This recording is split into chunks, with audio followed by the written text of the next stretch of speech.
మన ముక్తల్లో మన స్థానిక శాసనసభ్యుడైన గౌరవనీయులు డాక్టర్ వాకిటి శ్రీహరి గారి చొరవతో ఆయన కృషి ఫలితంతో మొత్తంలో 150 పడకల ఆసుపత్రి శాంక్షన్ అయ్యింది.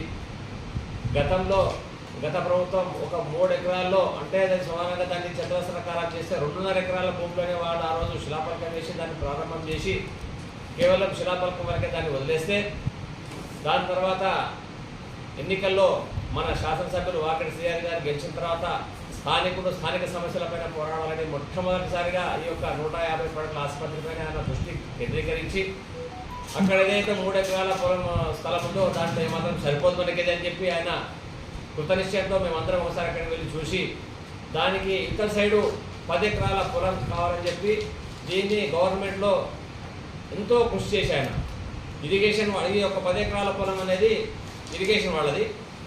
దీంట్లో సర్వే నెంబర్ 916లో 4 ఎకరాలు, సర్వే నెంబర్ 917లో 6 ఎకరాలు.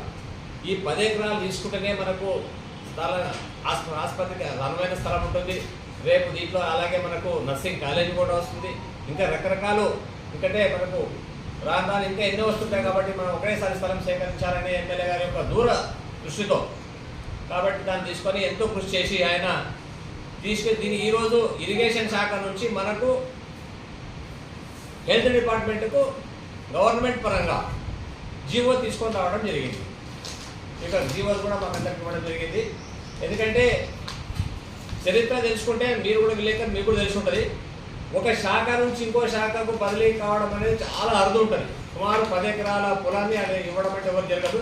కానీ మన శాసనసభ్యులు పట్టు వదలని విక్రమార్కులాగా సెక్రటరియట్ మంత్రులని, సీఎంని, అందరినీ, కలెక్టర్ని ఎవరిని కూడా నిద్రపోలేకుండా వాళ్ళు వెనకబడి వాళ్ళతో చివరికి ఏదో నోటి మాట చెప్తే మేము తీసుకోము కలెక్టర్తో కట్టి మీరు కన్స్ట్రక్షన్ చేసుకోండి అంటే కూడా లేదేది కాదు. ఇది మాకు ఖచ్చితంగా గవర్నమెంట్ నుంచి ఆర్డర్ రావాలనేది గట్టి సంకల్పంతో ఆయన కృషి చేసి 10 ఎకరాలను మనకు జీవో ద్వారా తీసుకొని రావడం. ఆ యొక్క జీవో కాపీ మనకు 11/4/2025 అంటే సుమారు ఒక 10 రోజుల కింద మనకు ఇది రావడం జరిగింది. ఇది మన చేతికి ఈరోజు వచ్చింది కాబట్టి ముక్తల్ నియోజకవర్గంలోని ప్రతి ఒక్క సభ్యులందరూ కూడా మన గౌరవ శాసనసభ్యులు శ్రీహరి గారికి అందరూ కూడా రుణపడి ఉండాలని ఈ యొక్క సమావేశం ఎందుకంటే 10 ఎకరాల పొలం మనకు వర్క్ అనేది చాలా స్పీడ్గా ప్రారంభమవుతుంది.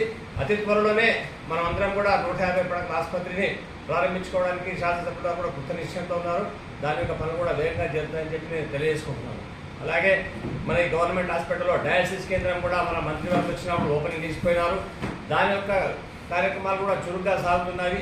నేను నిన్న కూడా పోయాను. అక్కడ అన్ని ప్లాంట్స్ అన్నీ ఫిట్టింగ్ చేస్తున్నారు. సుమారు కేవలం ఒక వారం లోపల దాన్ని కూడా ప్రారంభం చేయడానికి మేము కూడా కృతజ్ఞిస్తున్నాం. అక్కడ ఆసుపత్రిలో డయాలసిస్ అన్ని సామాన్లు వచ్చినాయి. కాకపోతే అక్కడ ఎలాంటి వసతులు లేవు. ఆ వసతులు ఒకటి సమకూర్చుకోవడానికి చాలా ఇబ్బంది అవుతుంది.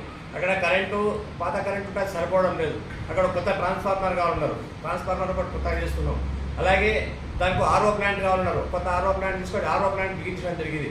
అలాగే తర్వాత దాన్ని తీసుకొని ఒక డ్రైనేజ్ కూడా సపరేట్ డ్రైనేజ్ కావాలంటున్నారు. ఎందుకంటే డయాలసిస్లో రక్త శుద్ధి చేసిన తర్వాత ఆ వేస్ట్ రక్తం అనేది చాలా పోతుంటుంది. ఆ రక్తం పోవడానికి డ్రైనేజ్ వ్యవస్థ కూడా కావాలని చెప్పి డాక్టర్ చెప్తే ప్రతిరోజు కూడా అందరూ మన డిపార్ట్మెంట్లతో, మన మున్సిపాలిటీతో, ఎలక్ట్రిసిటీతో ప్రతి ఒక్కరితో కూడా మనం అందరం కూర్చొని అనుసంధానం చేసుకునే దాన్ని వీలైనంత త్వరలోనే ఈ యొక్క వారం లోపలనే మేము డయాలసిస్ ప్రారంభం చేయడానికి కూడా మేము కృత నిశ్చయంతో ఉన్నామని తెలియజేస్తున్నారు. దీనికి కూడా మన శాసనసభ్యుల వారు అహర్నిశలు కృషి చేస్తూనే ఉన్నారు.